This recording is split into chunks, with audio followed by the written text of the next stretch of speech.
شیخ Saadi رحمۃ اللہ تعالی علیہ آپ کو کہا جاتا ہے شیخ سعدی، اور یہ وہ شخصیت ہے جنہوں نے آقا علیہ الصلوۃ والسلام کی شان میں ایک کلام لکھا، اور کلام کی ابتدا آپ نے کی، اختتام میرے آقا نے خود فرمایا۔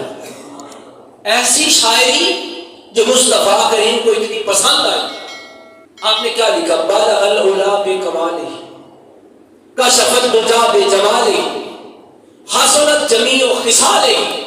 اب یہ 3 مصرے لکھے تھے، آپ کو نیند آ گئی، چوتھا مصرع یاد نہیں آ رہا۔ خواب میں تاجدار کائنات کا دیدار ہوا، خواب میں حضور کی زیارت ہوئی، آقا علیہ الصلوۃ والسلام نے فرمایا سعدی میری نعت سناؤ۔ حضور مکمل نہیں ہوئی، فرمایا سناؤ، جتنی لکھی ہے سناؤ۔ آپ نے سنا بالغ العلا بکمالہ، کشف الدجی بجمالہ، حسنت جمیع خصالہ۔ ابھی خاموش ہوئے تھے، سرکار نے فرمایا آگے پڑھو۔ حضور مجھے نہیں آتا، میرے آقا نے فرمایا پڑھ صلو علیہ وآلہ، صلو علیہ وآلہ۔ وہ شیخ سعدی رحمۃ اللہ تعالی علیہ کیا فرماتے ہیں جوانی کے حوالے سے؟ آپ فرماتے ہیں کہ جوانی کی جو توبہ ہوتی ہے نا، یہ پیغمبروں کا شیوا ہوتا ہے۔ جوانی کی توبہ پیغمبروں کا شیوا ہے۔ اور اگلا بڑا کمال کا جملہ ارشاد فرماتے ہیں، آپ فرماتے ہیں بڑھاپے میں تو خون خار بھیڑیا بھی، درندہ بھی بڑھاپے کی عمر میں پرہیزگار بن جاتا ہے۔ جب دانت ٹوٹ جاتے ہیں، جب شکار کرنے کی جرت نہیں رہتی، جب چلنے پھرنے کی طاقت نہیں رہتی، تو وہ ایک نکل پہ بیٹھ کے، ایک جگہ پہ بیٹھ کے اپنے آپ کو پرہیزگار ثابت کرتا ہے۔ احباب دی وقات، یہ اس شیخ سعدی اس بھیڑیے کی بات کر رہے ہیں جو درندہ ہے، جو خونخوار ہے، جانور ہے۔ آپ فرماتے ہیں یہ تو پرہیزگاری کی علامت بڑھاپے کی عمر میں، یہ تو بھیڑیے بھی کرتے ہیں۔ انسان کے لیے تو ضروری ہے کہ جوانی میں مالک کی بارگاہ میں آ جائے، جوانی میں توبہ کرے، جوانی سے تعلق جوڑے خدا سے، جوانی میں اپنے آپ کو خدا کی بارگاہ میں جھکا لے۔ بڑھاپے میں تو بھیڑیا بھی آ جاتا ہے۔ اب اس فرمان سے میں ایک بات کرنے لگا ہوں، دلوں کو تھام کے سنیے گا۔ بھیڑیا بڑھاپے میں پرہیزگار بن جاتا ہے۔ شیخ سعدی فرماتے ہیں بڑھاپے کی عمر میں بھیڑیا پرہیزگار بن جاتا ہے۔ بڑھاپے کی عمر میں ہماری داڑھیوں پہ سفیدی آ گئی، مگر ہم پھر بھی نہ جھک سکے، ہم پھر بھی پرہیزگار نہ بن سکے۔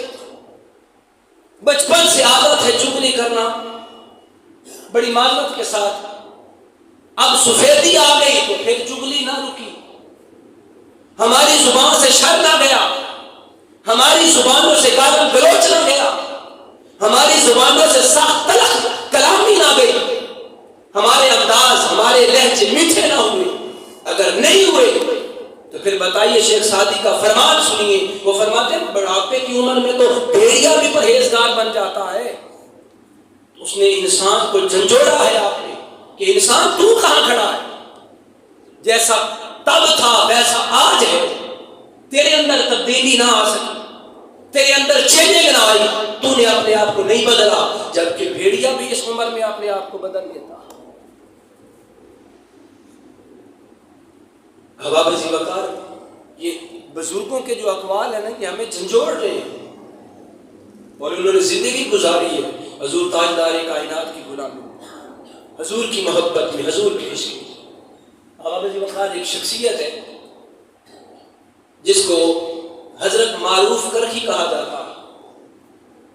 حضرت معروف کرخی رحمۃ اللہ تعالی علیہ 60 سال کی عمر مبارک ہے، اور آپ زار و قطار رو رہے ہیں، بس اللہ کی عبادت کرتے تو تب بھی آنکھوں میں آنسو ہوتے، ویسے تو آنسو جلتے ہی رہتے، روتے ہی رہتے۔